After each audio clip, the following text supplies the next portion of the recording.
This is not an LS, nor is it a Patrol, but it's a job I've got going on in the shed. And let's start this week's episode with Kingsy. This is Uncle Russell's HJ Tunner. Cool car, he's had it for many, many years. Carby fed 304, he's put a Haltech dash in it, pretty cool, IC7. Nice interior. Russell's had this thing for, how long had this thing for, 20 years? 26 years. And good old, nice tasteful mods, 304 carby at the bonnet, cool old rig. And he's got it in this week. We're just helping him out with the tray. He's done a bunch of work on the tray and I'm just helping him finish off the headboard. We've got a bunch of grinding and tidying up on that thing. The Patrol is sitting as it was as we left off last episode. I haven't even tightened up the bell housing bolts, but I have made a big game plan as to what I need and what I need to order. We've got a alternator and, we do actually have an alternator relocation bracket, which I thought was a power steering bracket that goes on the driver's side, but it's actually the alternator relocation. But it turns out you also need to relocate the aircon, so I've got a whole kit that puts it all on the passenger side.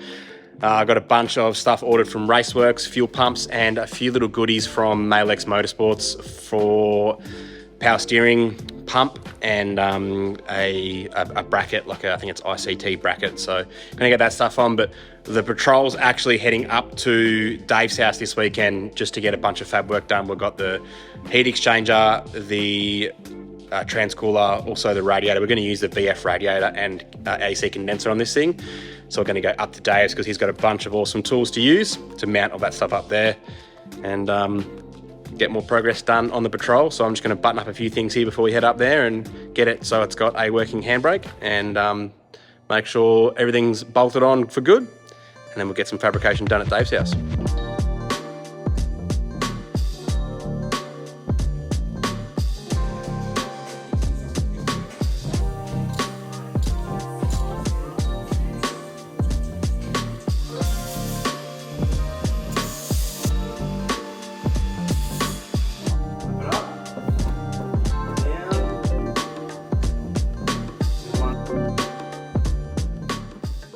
The boss man's rocked up and he's brought along some headers, who coated these things? Thermal Edge in Brendale. Shout out to those guys, Thermal Edge Brendale, giving them ceramic coating and we're going to bolt them on. The engine's still sitting, it hasn't been bolted in so we can push the engine side to side. Judging by Dave putting that one in, it seems to be pretty easy. So this is a two-piece one too, this one. All right, this is going to be fun as.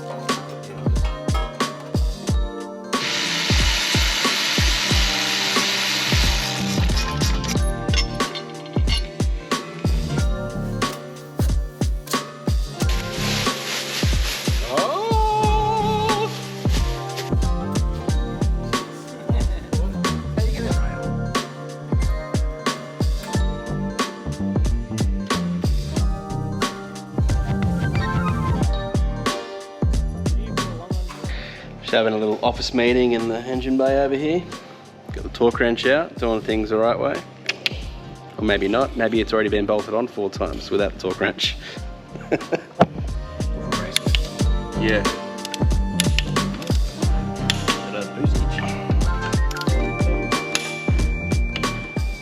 The parts bench is getting smaller and smaller. Most of this stuff's actually not going back on apart from the coils and alternator.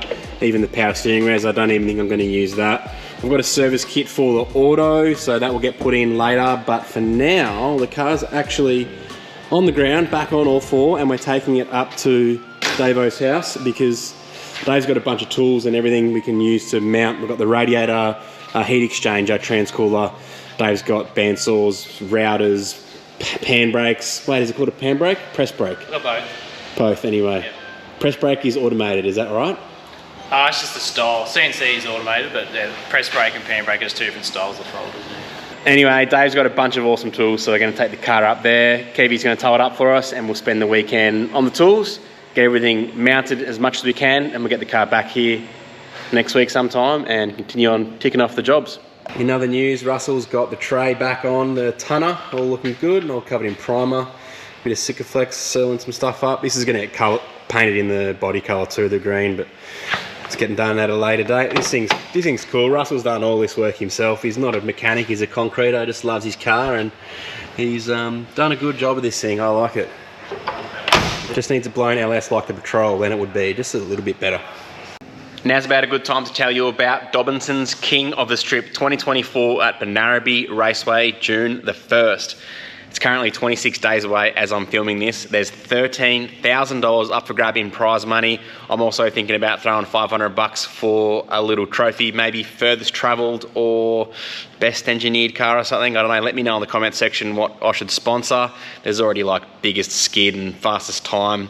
Maybe the longest wheel lift. That's a good one. Let me know about that. Anyway, I'm going to be up there. I'm setting that as a deadline for the Petrol to get done. If I don't get the Petrol done, I'm taking up the Pajero and a good vibe. If you're into four drives in general, if you like fast four drives, definitely an event not to miss. Some of these cars are crazy fast, and to see the footage of these things going down the quarter mile, it's awesome. And I don't want to miss out this year, so I'm going. Hopefully I'll see you there too. June 1st, Benaraby Raceway. Let's get it done. Welcome to Wood FM Fabrication. Nah, Dave's done all the hard work. He's already made up these sick little radiator mounts. So the plan is to use the VF radiator with the condenser and everything on the front, and possibly mount a transcooler and the heat exchanger on this, maybe. But Dave's just done a couple of versions of some radiator brackets and settled on these third versions. So Dave's just, man, that is so cool. You design this, threw it in the router, cut it out, folded it up, and they even bolt on to a factory location. So that is pretty cool. Should be right if it wants to work. Good chance this won't work. Ah, perfect. Oh, what is this? Saturdays for FFM favours? Yeah, just doing a visual inspection, make sure the conversion's up to scope. Dave's showing me a new trick too. Scrunched up foil on the highest point of your engine bay or whatever you're mounting. Should have used tomato sauce. Tomato sauce, yeah, the clearance fit. It's definitely touching it, you can hear it. What was it? Look at that. There's heaps of room there. It's an inch there. For those who are wondering why we don't just use the Petrol radiator, here is the Petrol radiator with the VF fans. Dave actually already made up this shroud for the Petrol radiator, and it fits in there. Actually needs a bit of modification, it didn't fit, but anyway, we got it to fit in there, and it would have worked totally fine. The VF radiator is only 10% smaller than the Petrol radiator. It's also designed for this engine, so it's going to work. But having the VF condenser and aircon stuff gets rid of all this. This high pressure line ran all the way back along the firewall. It's a pain in the butt. So using the VF stuff, it's got a dryer built into the condenser, and both the outlets are on the one side. So from here, when the compressor's mounted over this side, you're going to run to the compressor back to evaporator, straight back to the compressor. Nice and neat, easy to do. That's the biggest thing really, I think, for the aircon. But so far I think this is actually working pretty well. Dave's just going to jump back on the computer now and design up some top brackets for these bad boys, and then we'll jump on the CNC router later on. Some measurings. This is where it all starts, eh? Your trusty notepad. Yep. I'll put my trusty clearance measuring device down. Clearance measuring, 12 mil. Oh, I'm going to go about 15 mil. Perfect.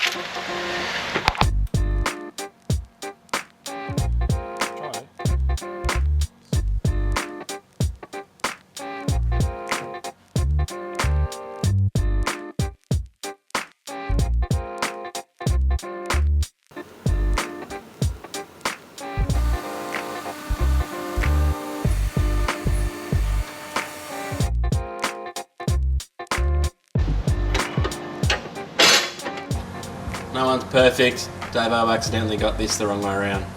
So, version 2 coming right up.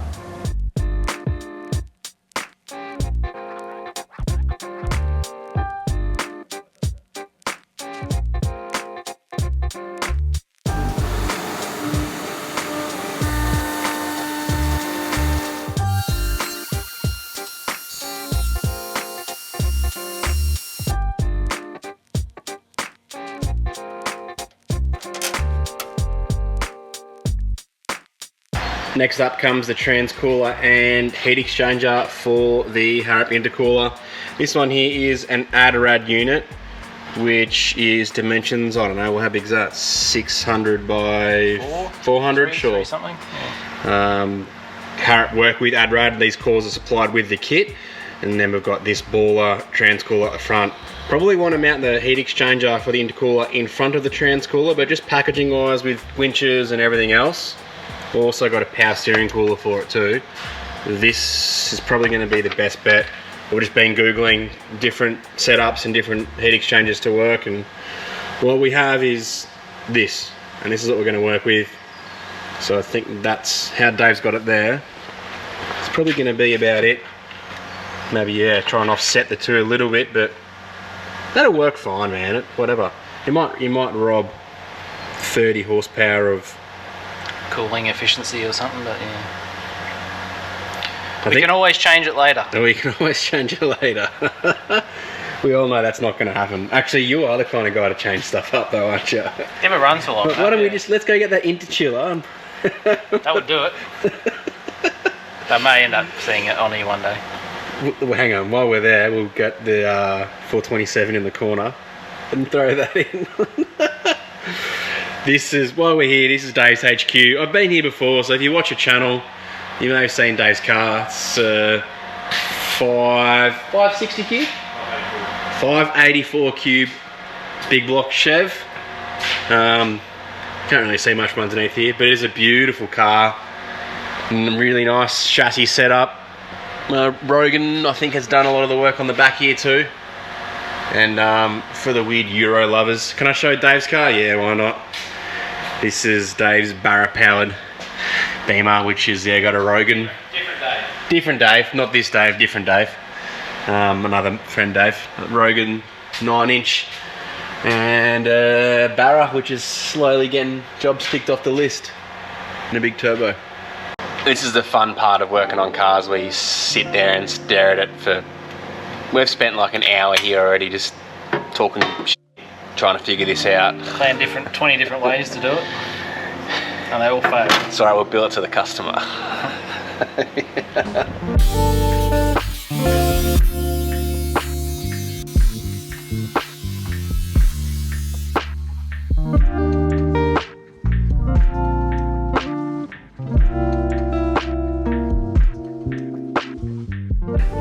I've got a laser welder.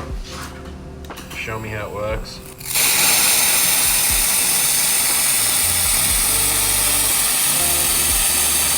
Oh, that's sick. So the laser, lasers your heat concentration, and Yeah, that's see, it. it actually oscillates.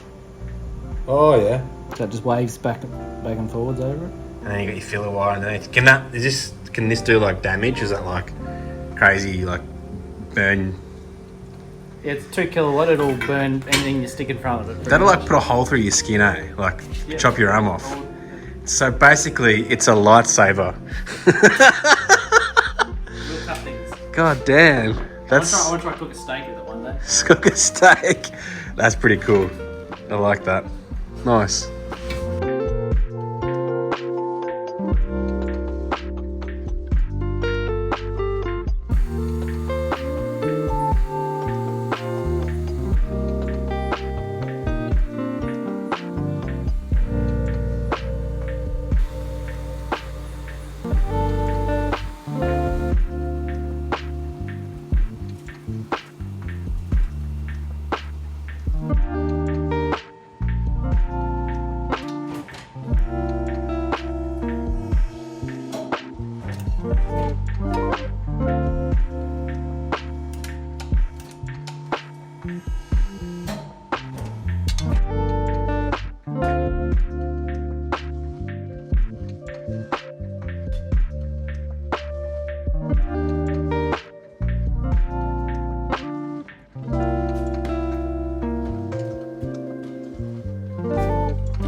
We've got the big rig back from Dave's place, and now we're pretty much ready to start plumbing. So I left Dave's place. We only had just got the radiator mounted. That fits up perfectly fine. We've got the top hose on there, even the steam port lines up, that's fine. This bottom hose is a bit trickier, just purely from the thermostat housing, points kind of directly to the steering box. The VF uses like a quick connect O-ring top on the bottom hose. So we're going to use this and then change the thermostat housing for the bottom hose. That will be minty fresh. We're also going to run the power steering cooler through the radiator, so through what the standard auto trans cooler was. That's now going to be the power steering cooler. The trans cooler, Dave made up this awesome bracket for it and it got it lower, so really there's not much overlap for the intercooler heat exchanger, which was good. And we actually cut out the standard Petrol like radiator support, and Dave's folded all this up and welded it up. I wasn't there, that was on Sunday. I had a bit of family time at home, so I missed out on Dave doing all that, but it works really good. I think that is a PWR cooler, so it's like expensive as hell and should definitely get the job done. The compromise between having a hot transmission or high intake temps, basically the logic was we'd rather have a cool transmission and lose a bit of horsepower if you're towing on the beach or something, rather than having the transmission boiling out fluid and still have bulk horsepower. So that's why we've mounted the trans cooler first. Yes, it's a bit close to the winch. Maybe we can get a guard on there or something on the front, but all in all, I think the packaging has worked quite well.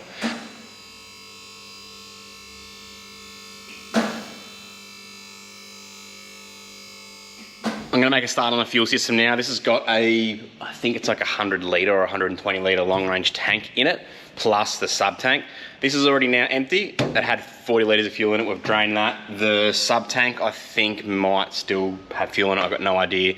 We're going to use a surge tank on this. We've got a Raceworks surge tank and a bunch of fittings which have just been delivered. This is just some of what we'll be using on the car. A couple of fuel pumps, fuel filters, both a 10 and a 100 micron filter, because we're going to go pre-surge and post-surge.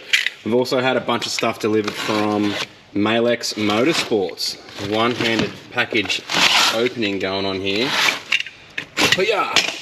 Now this should be a power steering pump, genuine GM power steering pump, which it looks like it is, and some bracketry. Sweet. So yeah. ICT billet bracketry, which is sold by Malex Motorsports. We've used a bunch of stuff from the crew at Malex Motorsports over the years, and I gave them a call about the pulley saga. They gave me a bunch of advice and ended up sending me up this genuine power steering pump. I will leave a link for the business in the description. Thank you again, Malex, for supporting the channel, and for those watching, make sure you support the companies that support the show. Righto, I am going to single-handedly now probably drop this fuel tank on my head, and then we can start on making some changes to the fuel system from diesel to a petrol.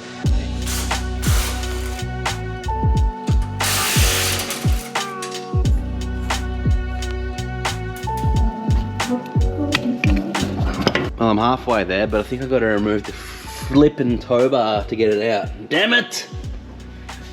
It's not coming out for me, it's stuck in there.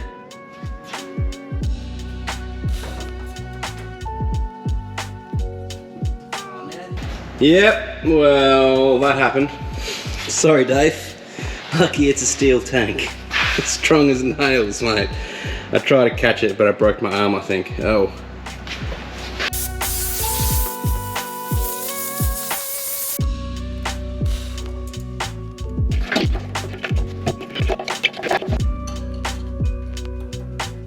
So here's my plan with the Intank pump. This is a Peerberg low pressure intake pump. EFP089 is the part number from Raceworks. Pretty well, I'm just going to mount this on the bottom here with a hose pigtail to then use the standard feed line, which will then feed the surge tank. This is the return line, which I'm still going to use from the surge tank, just with some rubber line. It is low pressure, so rubber hose is going to be fine for that. This is the wiring kit I've got. So I just got some Intank wire, 34 amp Intank wiring kit. Got a couple of bulkheads. I've got a few to choose from. This is probably overkill, but it would still definitely do the job. So just a Teflon washer O-ring seal there, so I just got to drill a hole in the correct spot, wherever that may be, out of the way. I probably could have used the Petrol hanger. I do believe it's the same bolt pattern as the top here, but This is going to do me for what I need to do for the Intank pump. This will then feed a surge tank, which is not that, that's a power steering reservoir. I've got one over on the shelf. This will then feed that surge tank, which I'm going to be mounting up here in front of the sub tank. And that way I can then put a pressure reg there, and then I'll do a deadhead system all the way to the front. So anyway, step by step, let's start at the back and then get this sorted. The only one thing to really consider is make sure this is sitting at the bottom of the tank. So I've got to do some measurements between here and there, and that should be good. I know there's going to be a few questions about this badass rig, but just stay tuned. Be patient, lads. The burrito bus is in town.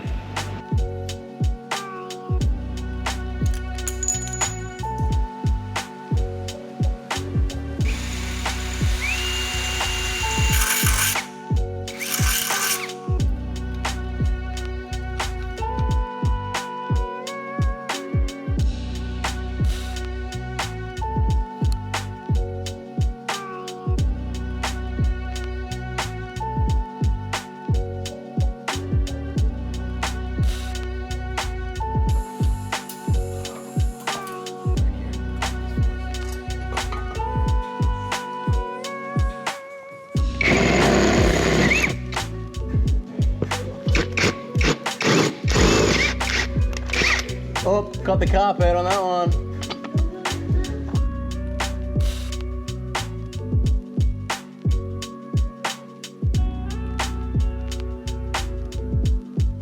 Got the main tank and the sub tank sorted now. We dropped the sub tank. I wanted to, one, clean out all the diesel that was in there, but two, suss out how the return system works. Basically, it's got a external fuel pump that sucks from the bottom of the tank, and it actually pumps it back into this filler neck to fill this tank. I don't know what the difference is. There is some weird like plastic fuel pump looking thing at the bottom of that tank, but it's just nothing's connected to it. Maybe the petrol diesel thing. Someone can comment below, let me know what the difference is of that. I did speak to Al. He said he's ran this in a petrol application before and it's totally fine, so I'm happy with his word. This is now ready to go back in. I've just ran some wires to those bulkhead terminals. Basically, they've got two O-rings and the Teflon. The O-ring seals it from fuel, the Teflon isolates it from anything metal. They've been covered up, heat shrinked, everything's good to go. I'm just waiting on a DT connector for this end, so that'll feed out this way. We can power it externally. That low pressure Pierberg tank, Pierberg pump, will feed this Raceworks undercar surge tank. This is a new product actually. It's kind of similar to the one I used on my Cram, but the one on the Cram was a lot longer, and it also used external Pierberg pumps. This basically uses a TI Automotive Intank. Well, uses a few different pumps. TI Automotive 460 litre per hour pump, which is that one. EFP287 is that part number. I've got to slot this one in there and slot it into the surge tank. It's got an application for two. You can just block this off, but what we're actually going to do is still actually put two fuel pumps in there. We're only going to use one fuel pump though. The other fuel pump is just a spare thing, so if Dave is out in the bush and has a fuel pump failure, which is highly unlikely, but it can happen, we can just swap an AN line over and then a power line over, and this pump will work. So there is a bit of modifying we have to do for this fuel pump, just with the wiring, and it's got some like Intank push lock plastic stuff, so I'll modify this, put some ring terminals on the end of these wires, go up to the bulkheads, slot that in, and then like so, and that's pretty well how it will sit in the bottom of the tank. And then from there we'll feed into a fuel pressure regulator and make one line run. We're going to do a deadhead system. We're going to run one line up to the fuel rails. Let's just get this sorted first, then we'll talk about the Go Fast Bits reg.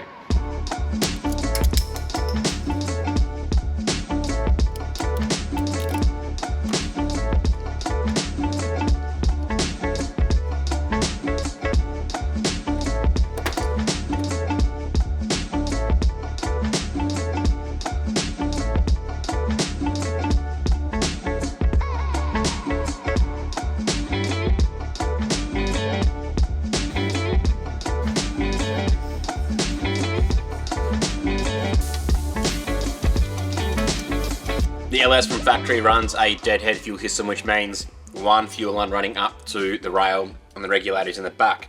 We use Go Fast Bits products on the show, and most of the time we usually just get the FXD, which is the dash 8 AN ports. This here is, oh, I'm ripping apart the packaging. This one here is a FXR, so this takes dash 6 ports.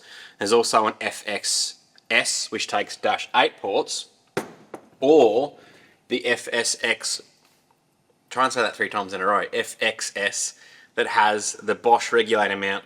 So basically, this is a drop-in replacement for anything that takes a Bosch reg, so your Falcons, and I believe Holden 2 do it too. This will just clip into the rail using this fancy big circlip here, something along the lines of that. It'll drop into the rail to replace the Bosch reg. You've now got a boost reference regulator to replace in your car. Raceworks make a Bosch regulator mount to go onto a fuel filter. So now I've adapted the two. I'm using the Go Fast Bits Bosch replacement reg into the Raceworks regulator mount. This actually won't fit a aftermarket Bosch reg, so Go Fast Bits and other brands, although it looks like it fits, it just doesn't work with the circlip. Raceworks are actually now changing this design so that the next batch that gets made will all accept this type of regulator, all aftermarket Bosch replacement regs.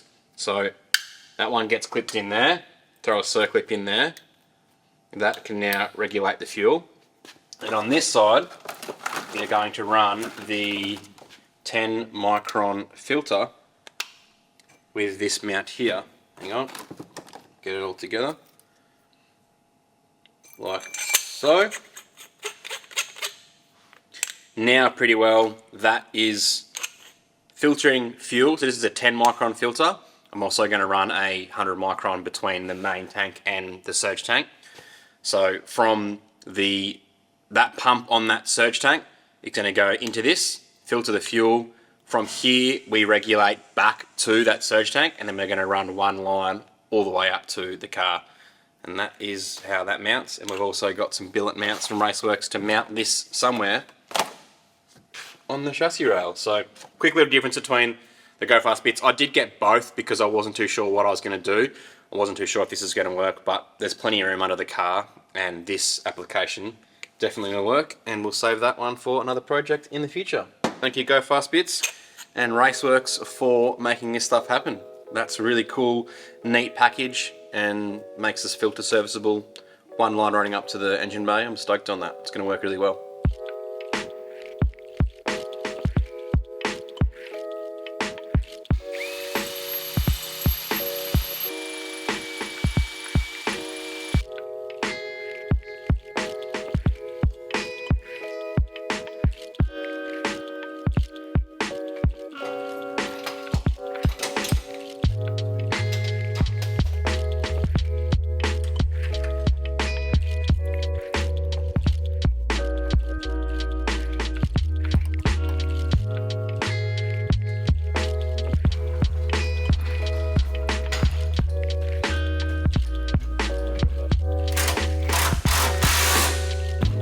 Way better without the tow bar in there. Hell yeah.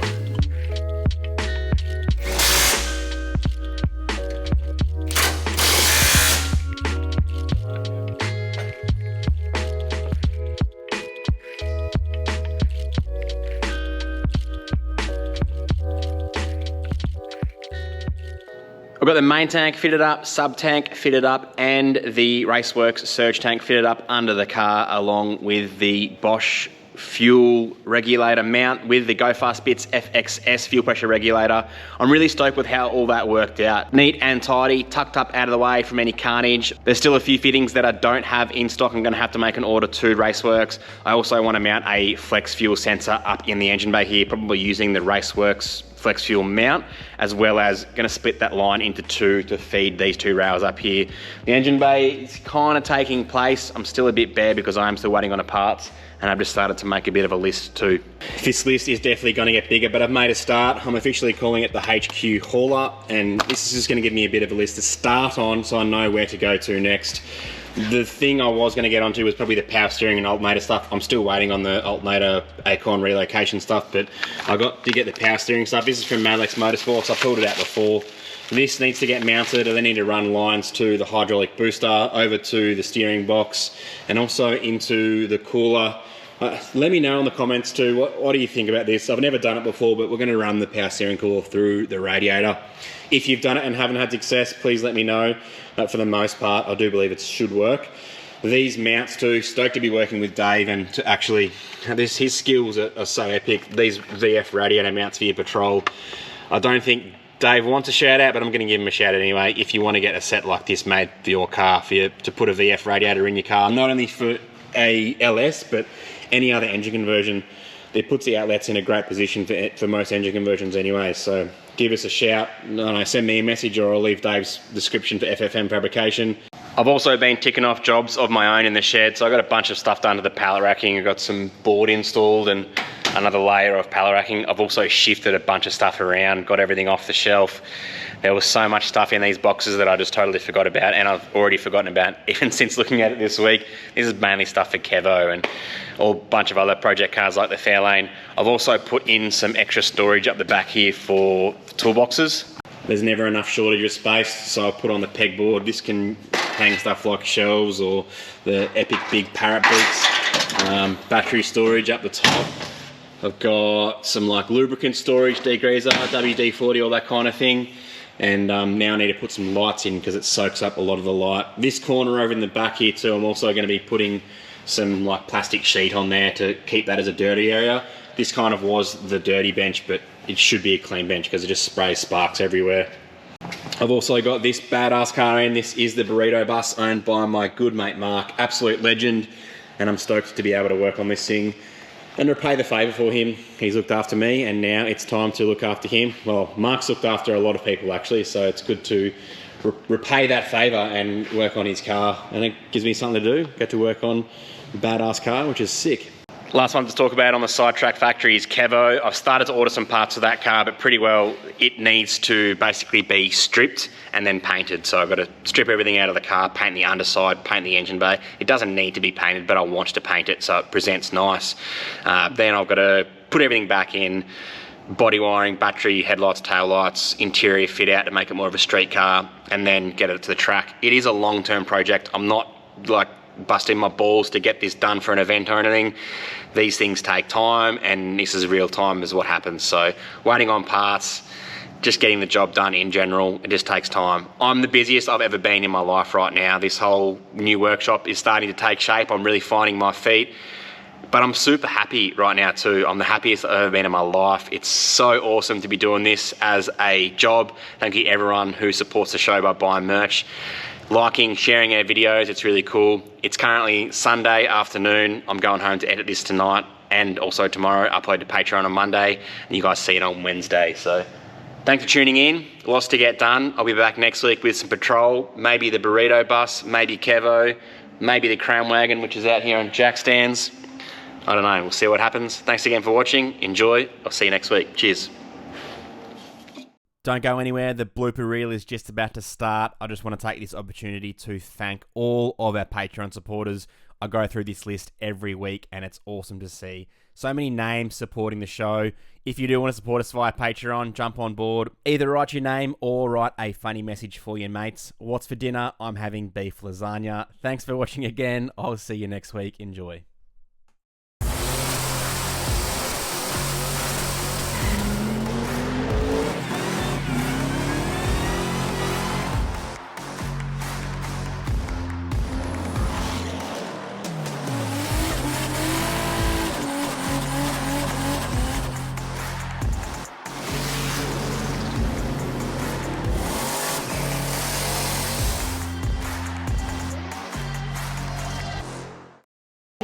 We didn't start the fire. I used to get teased about my hips at school. Oh, really? This has been my Bible recently. Slowly remembering all the part numbers off by heart, but there's still a couple that you go, hang on, what number is that again? Here we go. That's what I'm after, Barry. 400 series. 411, 412, 413.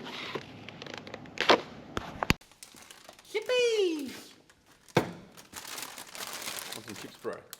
Nah, I'm all good. If you've got a fast forward drive, make sure you enter